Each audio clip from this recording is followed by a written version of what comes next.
రెడ్డి గారు మంచిదే, తప్పేం లేదు. చిన్న స్థాయికి వెళ్ళి పెద్ద స్థాయికి ఎవరైనా రావాల జీవితంలో, తప్పులేదు. కానీ మంచి పనులు చేసి రావాలి.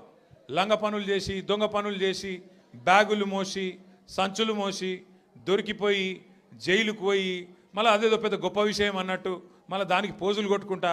సరే, నీ కిస్మత్ బాగుంది, పేమెంట్ కోటాల ఢిల్లీలో పైసలు ఇచ్చినావు, ముఖ్యమంత్రి పదవి తెచ్చుకున్నావు, అందరికి ఎరికేది. ఇప్పుడు కూడా నెలకు ఢిల్లీ పైసలు పంపుకుంటా పదవి కాపాడుకుంటున్నావు. సంతోషం, నువ్వు కాపాడుకో. కానీ ఆ పదవిలోకి వచ్చినోనికి సంతోషం ఉండాలి, కానీ ఏడిపోయిందిరా నాయన. రోజు రోజు మీరు చూడు, టీవీ పెడితే చాలు తిట్ల పురాణం తప్ప ఏముండదు. మీరు గట్టిగా అడిగిర్రు అనుకో, ఏమాయిరా భయ్ 2500 ఏడు ఉన్నాయని చెప్పి మీరు అడిగిరాక ఆడపిల్లలు పోయి మీ గుడ్లు వీకి గోటీలు ఆడుతా అంటాడు. వీడెక్కడ ముఖ్యమంత్రి? ముసలోళ్ళు పోయి ఏమాయిరా భయ్ మరి 2000 పెన్షన్ 4000 చెప్తాను, 100 రోజులు లాంటివి నరికితివి, ఏడవన్నావు తమ్మి అంటే నీ పేగులు తీసి మెడలు వేసుకుంటా అంటాడు. అట్లాగే మన విద్యార్థులు పోయి ఏమయ్యా మరి 2 లక్షల ఉద్యోగాలు అన్నావు, ఏం సంగతి అంటే నీ లాగుల తొండలు ఇడిచి పెడతా. వీడేం ముఖ్యమంత్రి, వీందేం భాష, నాకు అర్థమే కాదు. అరే 2 ఏళ్ళకి వెళ్ళి ఏం చేసినవారు అయ్యా నువ్వు అంటే, లాగుల తొండలు ఇడుస్తా, మెడల బేగులేసుకుంటా, గుడ్లు వీకి గోటీలాడతా, నీ అమ్మ నీ అయ్యా గీదా భాష.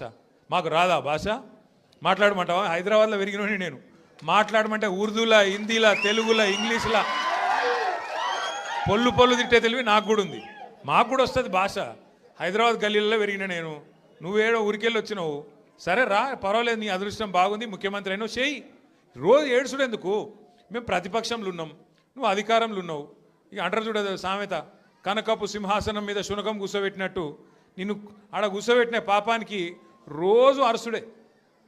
రోజు అరిసి అరిసి అరిసి. నిన్న మొన్న కొడంగల్లో చూసిన, కొడంగల్లో ఆయన సర్పంచులు గెలిపించుకున్నాడంట. గెలిపించుకుంటే సంతోషంగా బువ్వ పెట్టాలి, 4 మంచి మాటలు చెప్పాలి, ఇక రాష్ట్రంలో ఉన్న పల్లెలకు ఫలానా చేస్తా, నేను ముఖ్యమంత్రి అని చెప్పాలి. రోజు అరసుడు. నాకైతే డౌట్ వస్తున్నది, ఎంత ఒరులుతున్నాడు, ఎంత అరుస్తున్నాడు అంటే, ఆ గీతమ్మ ఉన్నది ఆయన భార్య, ఆయనకు చెప్తున్నా, ఆమెకు చెప్తున్నా, నేను తల్లి గీతమ్మ జల్దీ కట్టే, లేకపోతే ఆయన ఎవరైనా కరిసినా కరుస్తాడు వీడు. ఎందుకంటే ఇప్పుడు రోజు అరిసి అరిసి అరిసి పిచ్చిలేసిపోయేటట్టున్నది, కరిసేటట్టు తయారైంది రోజు రోజుకు. నేనేమంటున్నా అంటే, ఏనుగు పోతుంటే మస్తు జంతువులు మొరుగుతుంటాయి, నక్కలు, కుక్కలు.